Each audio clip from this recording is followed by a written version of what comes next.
This is ISACA's Page 2 podcast. Hello everyone, my name is Brian Fletcher and I am a research advisor here at ISACA.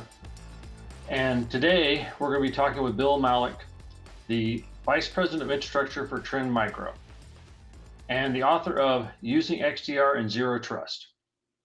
So what do you have to say, Bill? Well, good to meet you all. Happy to be here, and let's have a fun conversation. Outstanding. So tell us a little bit more about your background and really what you bring to the table when we're discussing ransomware, XDR, and Zero Trust. Okay, well, I've been in information technology for 47 years, so I've had a lot of time to study up on this. I began my career with an insurance company in Boston, wrote application program code, went to IBM, worked on OS development for the mainframes in Poughkeepsie, left there for Gartner in about 1990. I was with Gartner for 11 years. During that time, I was the lead of the information security strategy service and also the middleware and app integration service. So pretty deep on the user side, the vendor side, and the analyst side. This century, I've spent my time working for a startup in identity management and as an independent consultant, and I joined Trend almost 5 years ago. Trend spends a lot of time in information security, and that's been really the primary area of my career since the late 1990s. So generally broad set of experience. I tell people I've got 9 Gladwells, right? Malcolm Gladwell said 10,000 hours. If you work a 40-hour week, that means 5 years. So now you can know how long ago it's been that I've been in this. And by the way, none of us in IT work 40-hour weeks. That's a myth. It's more like 60. So yeah, and I've done a lot of work on zero trust architectures and its predecessors, and we'll talk about that. XDR is actually the fulfillment of a series of initiatives in InfoSec, and we'll get into how that happened. And then ransomware is actually the hottest topic in malware, but if you do a good job protecting yourself against ransomware, you will have done a good job in fortifying your information security architecture and implementation regardless. So it's a really nice fulcrum on which to take a look at a number of issues. We deployed XDR and Zero Trust at my company. It totally revolutionized the way we were doing things and really simplified our incident response. Speaking of those things, what are some of the misconceptions about the degree of difficulty in launching a successful ransomware attack against an enterprise or against a company? Well, first of all, ransomware, if you're familiar with the Mitre Attack framework, and I expect you are, ransomware follows a known set of patterns. It gets into your system using any one of a number of techniques that are also used by other forms of malware. Then what ransomware does uniquely is it will encrypt some of your critical information. And then if you don't pay the bad guys some money, then you'll never be able to decrypt that data. At least that's the threat. So it's a form of digital extortion. Now, the specific ways that ransomware gets into your system are the same as anything else gets into your system. It can be a bad link in an email. It can be a tainted file that you download. It can be the consequences of visiting a website that's been corrupted.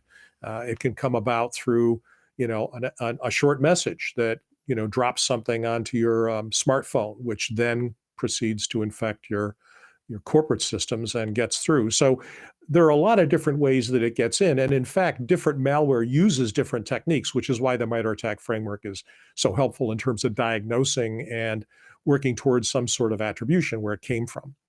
Ransomware does what a lot of malware does. And sometimes it combines a lot of things. So sometimes a ransomware attack will just encrypt the data. Additionally, it may offload the data and threaten to expose it if you don't pay up. They may even go reach out to your business partners or regulators to say, boy, this guy's really not doing a very good job protecting the system. In fact, there's even rumors of a form of malware that will not only do all of that, but it'll also call your mom and tell her that you really aren't doing a good job. So it can be all over the map. Outstanding, Bill. I mean, that was really a neat explanation of what ransomware is and how it can affect your system. And it really dovetails well into our next question about the Mitre Attack. So, what role can Mitre Attack framework play in helping a company practitioner deal with ransomware threats? Well, Mitre Attack has a couple of different uh, uses. Its value spans a couple of different domains or activities, but from the point of view of a corporate security organization that is worried about an active ransomware attack, the Mitre Attack framework narrows down the specific series of steps that the ransomware follows in order to achieve its goal. Every piece of malware has to go through a specific, well-defined series of actions to get to its result. And it was, I believe, Lockheed Martin that came up with the kill chain. Well, the idea behind Mitre Attack is to come up with a software kill chain. So if you can interrupt it at step 3, then whatever happens bad at step 6 never gets there. So by being aware of the bulletins and the Mitre Attack signature, if you will, that a particular piece of ransomware exploits, your organization would be able to say, oh, okay, let's make sure we've got this patched. Let's make sure that we don't allow this particular kind of thing to happen, because that's what the current bad problem is using. Yes, it's reactive. Yes, it's not strategic. Yes, it's tactical. But you know what? It'll keep you out of the ditch, and that's sometimes the best we can hope for in tough times. That sounds like great advice, Bill. So, while we're here discussing, let's shift a little bit and let's talk about zero trust. So, how would you explain the rise in popularity of the zero trust architecture? Well, zero trust is an interesting amalgamation of a number of things that arose starting in the mid 90s. I think the reason that it's popular is it's got a really provocative name. Zero trust sounds like, well, if I can't trust anybody, I can't trust you. Um, and it's not really zero trust. What it's saying is we do not want to assume that anybody has rights or privileges merely by virtue of the fact that they exist in a particular environment. In other words, the notion trust but verify isn't enough. I want to verify before I give you any trust at all. And so the first part of zero trust is let's not rely on the notion of a perimeter. Let's not presume that just because we've firewalled off something or air gapped something, that it is perfectly secure. The fact that somebody is operating on a particular segment of the network doesn't mean that they have all the rights to all the data on that network. In fact, in a zero trust environment, you'd want to force the individual to authenticate themselves at the appropriate level of rigor to match the, let's say, level of risk associated with the information that they might access in that environment. Okay. So whenever I want to update social media, I go through two-factor authentication. Well, I don't want somebody else putting up posts in my name. So it's not enough just to have a password. Now, uh, that notion of zero trust, of getting rid of the perimeter, has its roots in a group called the Jericho Forum, which held its, I believe, initial meeting at the RSA Security Conference in the late 1990s. Jericho, of course, refers to the Old Testament story of how Joshua blew the trumpet and tore down the walls of the city of Jericho. So the Jericho Forum was let's get rid of the notion of walls as being a way to protect ourselves. Walls generally don't work, certainly not in cybersecurity. So what we want to do is replace that with a concept of trying to make it hard for the bad guys to get where they're going. So you segment a network multiple times. Microsegmentation. There was an accidental disruption to TSMC about 3 years ago. What had happened was a tech plugged their laptop into a robotic device on the factory floor. The robots run vanilla Windows 7. Why, you might ask? because that's the way it was manufactured. And if you tamper with the software, you void the warranty. So you have this pool of, it turned out, 100,000 machines.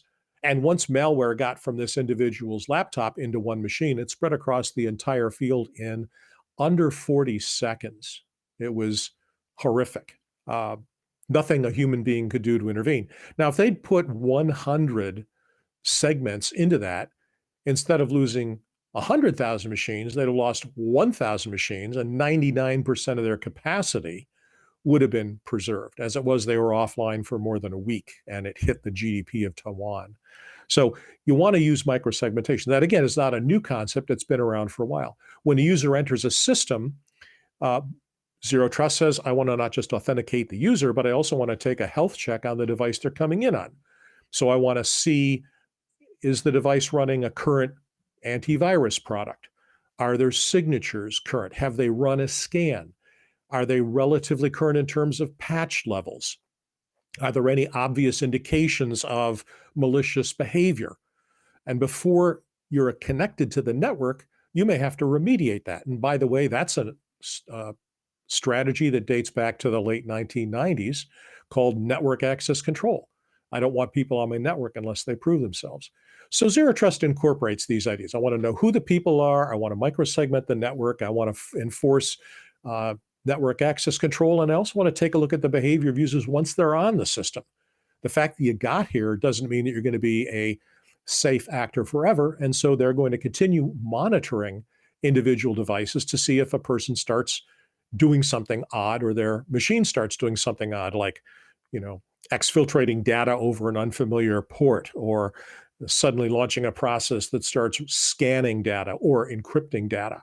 And so, again, the idea of user behavior analysis is part of Zero Trust. So it all rolls together in that name, and that's a sound way for looking at securing the environment. It's not comprehensive, but it covers an awful lot of ground, and it's under one name. Now, Zero Trust is not a thing you can buy. It's an architectural approach. So if a vendor says they're selling Zero Trust, their salesperson is confused. They may be selling a particular instantiation of Zero Trust. They may be selling Zero Trust network access. They may be selling cloud access security brokers, CASBs. But Zero Trust itself is a large and complex thing. And this is important from the point of view of your implementation pattern. You get benefit out of every one of these things. Deploying identity management helps. Deploying privileged access management on top of that helps. Using multi-factor authentication helps. Doing microsegmentation helps. You don't need to justify the value of your investment based on one return. There are half a dozen different things that are going to make life better for you by going down that path. And you can stage it, and there are tangible benefits after you complete each stage. Outstanding, Bill. So in your recent article on this topic, you highlighted 2 key steps to making Zero Trust principles work well in practice. Could you chat a little bit about those and why they're so critical? Now you're testing me on the 2 key steps I mentioned. The first would be identity management. Being able to have a good sense of who's on your system and what their actual permissions are. Setting up an identity management infrastructure is a non-trivial task. You can do it piecemeal as long as your default, what you used to call in the mainframe days, UAC, is none. Right? If I don't know who you are, then by default, you have no access to anything. So you have to go through some kind of authentication, and the level of authentication is going to be risk-driven. So identity and access management is a predicate. The other thing I would look at from this perspective is to make sure that you understand what's on your network and to segment the network, to chop it up, slice it up, and put firewalls. It makes it a little harder, right? It kind of works against single sign-on. But your single sign-on group should be risk balanced anyway. One way to think about that is, suppose the teller at the bank, you ask to make a $50 withdrawal. They're going to do that. Any teller can do that. A junior teller can do that. But if you want to initiate a 6-figure funds transfer, they're going to have to get a senior teller, because the permissions associated with that higher risk transaction require a much more robust form of authentication. And so you combine network segmentation with, call it sort of separation of duties or a hierarchy of trust. And those are the key things that will help you along that path. Outstanding, Bill. I mean, that really explained it well. So, while we're talking on this subject, how does XDR fit into all this? We've talked a lot about zero trust, but the second part of your article is XDR. Yes, XDR again is an evolution. It comes from the original concept of endpoint detection and response, which means I don't want my laptop to simply generate an alert saying something bad is happening. There was a rather funny commercial about, alerting versus responding. So EDR, endpoint detection and response, combined the fact that we recognize something bad's happening with we ought to take action about that. Now, here's the problem. You put an EDR solution on every laptop in the enterprise, and you got 10,000 employees. So now you got 10,000 information sources all broadcasting changes in status. And that leads to a flood of information that the security center is going to have to triage somehow. Some organizations get 50,000, 100,000. I know of one group that gets 1 million alerts a day. What we need to do is to say, is there any way we can correlate these alerts and include information from other sources, include identified indications of compromise from network analysis, include behaviors that were known as, indications of badness running on servers or running in the cloud. And if you combine those things together and put some reasonable analysis around it, instead of getting 1 million alerts, you get a few hundred. We have reason to believe that there is a ransomware attack in progress because we've seen these initial steps and it's spread laterally from this system to those systems. And so instead of looking at 100,000 alerts, you look at one combined, intelligently correlated event that says, this person was at their health club and they downloaded a PDF of next week's schedule. The PDF included a malicious code segment.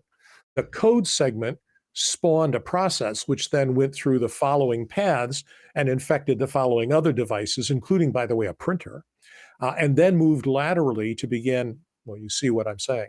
There's a chain of events, there's a sequence, and that can be correlated against the Mitre Attack framework. So what XDR does is it fulfills that larger mission, which is to correlate events, classify them against what's known in the Mitre Attack framework, because that's a common language for talking about this, and then present a story and next steps to the Security Operations Center or managed SOC.